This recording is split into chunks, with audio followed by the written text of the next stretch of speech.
আজ রান্না করব সজনা মসুর ডাল দিয়ে আলু ঝোল। তো প্রথমে এটাকে সিদ্ধ করে নেব।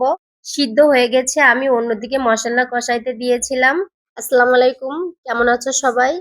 মশলা ভাজা হয়ে গেছে, তো আমি এখানে সিদ্ধ করে রাখা তরকারিটা দিয়ে দিলাম। সজনা দিয়ে ডাল কিন্তু আমি এই প্রথমবার রান্না করছি। আমি দেখছিলাম ফেসবুকে এক আপুকে রান্না করতে, তাই দেখে আজকে আমার মনে হলো আমিও রান্না করি, এজন্য রান্না করে নিলাম। আসলে আমরা নিজেরা যেটা রান্না করি সেটা কিন্তু আমাদের কাছে ভালো লাগে না, কিন্তু অন্যেরা যেটা রান্না করে আমাদের কাছে সেইটাই প্রিয় হয়ে ওঠে। তেল ভেসে উঠেছে, এখন পানি দিয়ে দিলাম।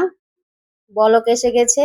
এই যে তরকারি কিন্তু প্রায় হয়ে গেছে, এই যে দেখেন একদম শুকনা করেছি। এই যে আমার তরকারির ফাইনাল লুক।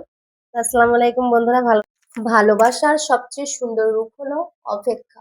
অপেক্ষা যত গভীর, ভালোবাসা ততই গভীর হয়।